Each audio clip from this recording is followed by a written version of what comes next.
Bonjour à tous, ravi de vous retrouver pour ce journal de 15 heures dont tels sont les titres de ce 24 décembre 2021. Notre ambassadeur en Éthiopie a remis ses lettres de créance à la secrétaire exécutive de la Commission économique pour l'Afrique.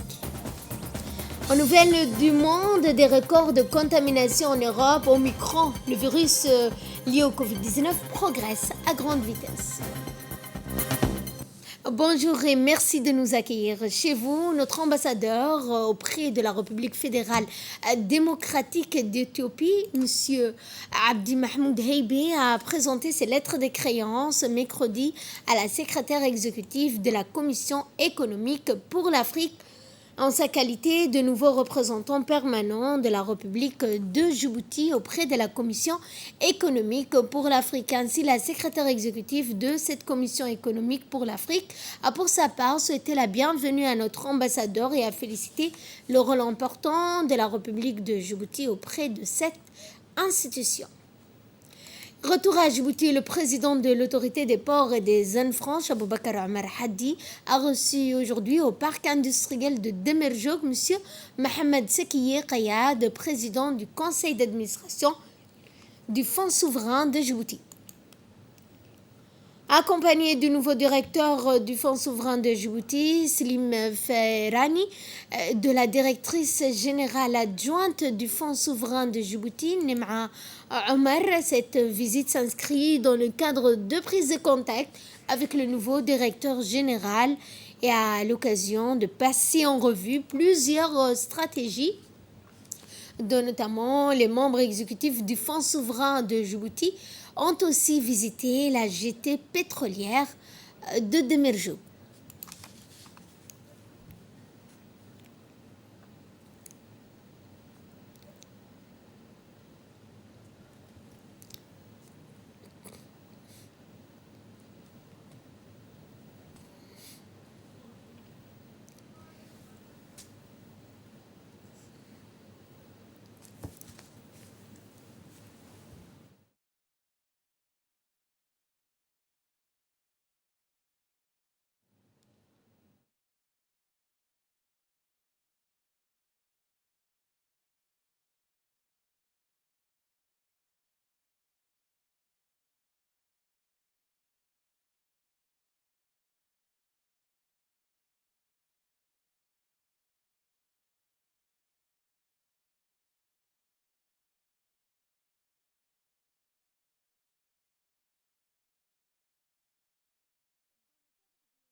Des conditions de vie des personnes handicapées, l'ANPH, l'Agence nationale des personnes handicapées, en collaboration avec la base militaire italienne stationnée à Djibouti, ont organisé une cérémonie de remise de dons de matériel destiné aux personnes à besoins spécifiques. Cet événement s'est déroulé donc à l'ANPH, au site 2 à Haramous. Ces dons de matériel étant composés de fournitures de matériel sanitaire spécifique, des cannes, des lunettes de vue.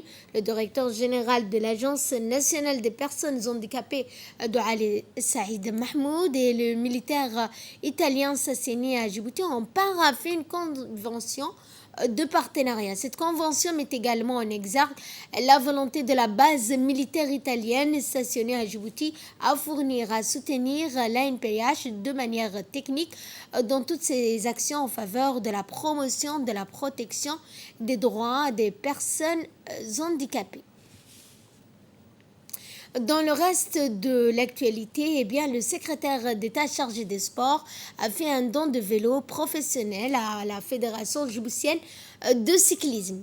Des vélos professionnels de dernière génération ont été remis au président par intérim de la fédération, M. Aboubakar Ahmed Moussa, et au service et aux cyclistes des différents clubs au cours de cette cérémonie qui a vu la participation de la secrétaire générale du secrétariat d'État au sport, Mme Khadiga Ibrahim, et du directeur des sports, Abshir Ali, que je vous propose de suivre. Mohamed Kamil a voulu à ce que le nombre de pratiquants puisse augmenter. Et cela ne peut se réaliser qu'avec l'octroi de matériel lié à la pratique de ces disciplines. C'est dans ce sens que ce matin, nous avons octroyé ces vélos Et Inch'Allah, nous comptons donner encore plus de matériel à la fédération de cyclisme, mais également aux autres fédérations, afin de promouvoir davantage et de vulgariser la pratique sportive au niveau national. Donc, j'espère que ces jeunes vont s'entraîner régulièrement avec ces vélos et ils vont compétir au niveau du championnat national de cyclisme qui sera lancé très prochainement.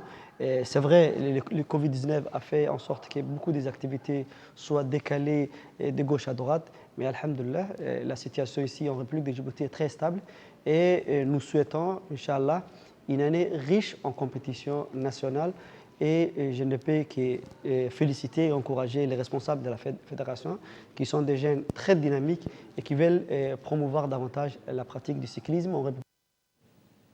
Le RIAT, le régiment interarmé de la région de Tadjoura, dans le cadre de ses actions civilo-militaires et sans collaboration avec la population, la localité de Galaïla et ses environs, ont effectué durant la semaine la réfection d'une piste de route reliant Tadjoura à Galaïla.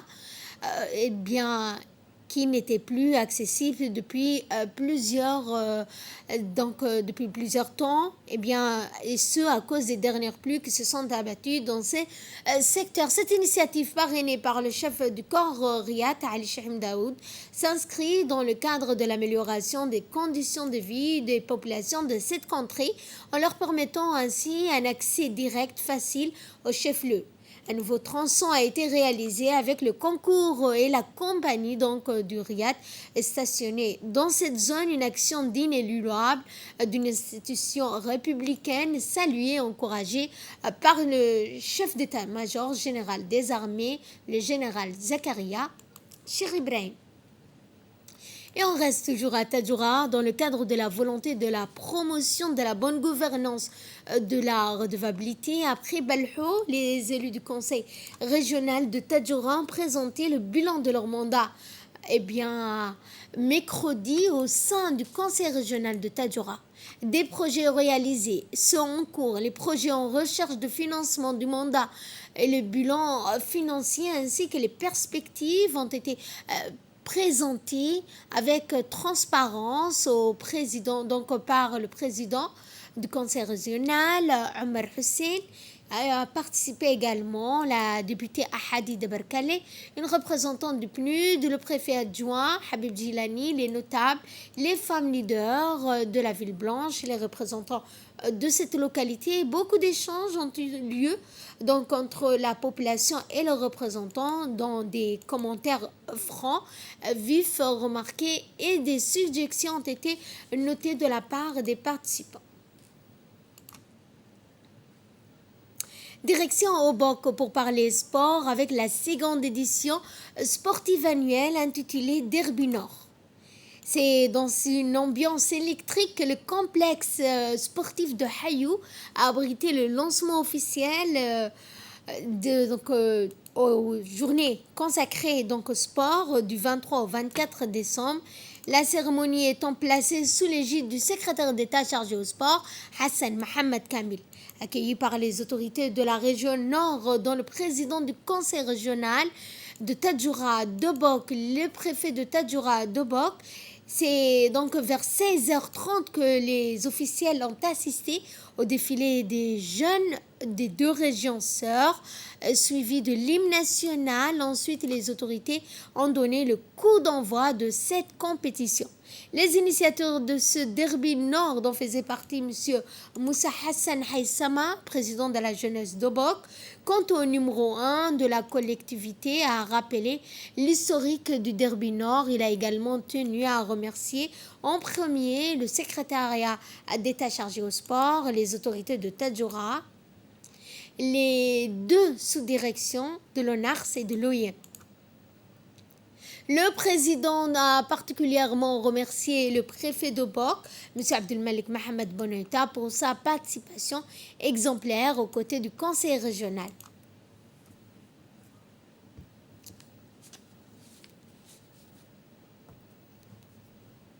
Et suivant cette fois l'intervention du préfet d'Obok qui s'est exprimé en ces termes.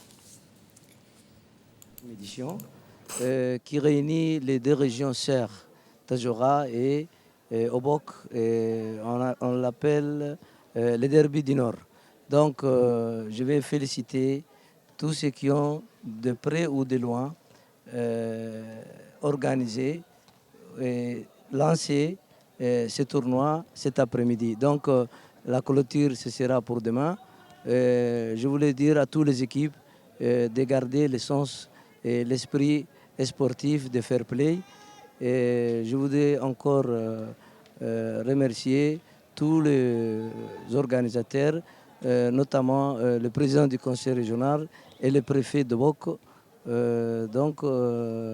C'est une grande, c'est vraiment le sport toujours, ça réunit les gens et ça lutte contre toute forme de drogue, d'oisivité. Et j'encourage les jeunes à pratiquer cette voie. Et les deux présidents des deux conseils régionaux Nord se sont exprimés notamment en encourageant les joueurs et notamment les sportifs qui ont pris part à cette journée omnisport. Deuxième année que la région de Bok organise dans ce genre d'activités sportives. Cette année, on a voulu élargir cet événement à la région sœur de Tadjoura qui est à côté de nous. Et à cet égard, en premier lieu, je voudrais vraiment, sincèrement, remercier les autorités de la région de Tadjoura. Donc en premier lieu, dans le préfet de Tadjoura, donc mon ami Hassan Dabali. Je remercie également le président du conseil régional de Tadjoura, mon ami Omar Hussein. Leur présence aujourd'hui ici, c'est très symbolique, comme je l'ai dit, parce que c'est un derby que nous organisons dans l'histoire des régions pour la 3e fois. C'était la première fois on l'a organisé en 1996, la deuxième fois on l'a organisé en 2003. Cette année en 2021, au nom du conseil régional, on l'organise. Je remercie également la sous-direction des sports aussi de Tadjoura, donc avec leur tête Madina Dimbio et son équipe, qui ont fait un grand travail en amont avec l'équipe de Bok. Aujourd'hui, ici, vraiment, dans cet événement a une telle couleur, donc cet événement a une telle ampleur, c'est grâce à la préparation qui s'est faite en amont. Et nous, les autorités, qu'on soit de Bok et de Tadjoura, ce que nous cherchons, c'est que les jeunes du Nord s'épanouissent, c'est comme le disait mon ami le préfet de Tadjoura. Et donc j'ai dit vraiment bravo à tous. Et je rappelle que cet événement, on l'a organisé avec le secrétaire, avec l'appui des secrétaires d'État au sport et également avec la collaboration de la préfecture de Bok. Et donc je remercie également le préfet de Bok, M. Abdelmalik Mohamed Bonoïta, qui a toujours été également à côté de nous. Donc cet événement va durer pendant 2 jours. Aujourd'hui, c'est le lancement. Inch'Allah, demain après-midi, on fera la clôture. Et tout ce qui va triompher ici avant tout, c'est la fraternité, c'est l'amitié et c'est surtout le fair play. Et de là, nous passons à ce qui domine l'actualité internationale, notamment au Covid-19 qui a enregistré des records de contamination en Europe. Omicron progresse à grande vitesse. Plus de 90 000 nouveaux cas de Covid-19 en France, 120 000 au Royaume-Uni, alors que le variant Omicron se propage. Plusieurs pays enregistrent des records de contamination. La France a enregistré ce jeudi un record quotidien de nouvelles contaminations au Covid-19, plus de 90 000 en l'espace de 24 heures. Le Royaume-Uni a également enregistré un nouveau record de contamination avec 120 000 nouveaux cas enregistrés en 24 heures. Toujours dans l'actualité internationale, la Commission européenne met sur la table une directive pour transposer l'accord visant à une taxation minimale de 15% des multinationales. Cet accord a été validé en octobre dernier par 137 pays sous l'égide de l'OCDE.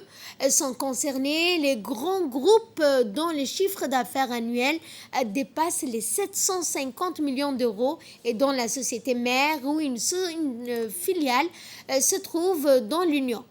3 États membres, l'Estonie, l'Irlande et également la Hongrie, ont exprimé des réticences sur ce sujet. Le sujet doit encore être discuté au Conseil et au Parlement européen. La Commission vise également à une adoption au premier semestre 2022 pendant la présidence française de l'Union. L'entrée en vigueur est prévue pour 2023.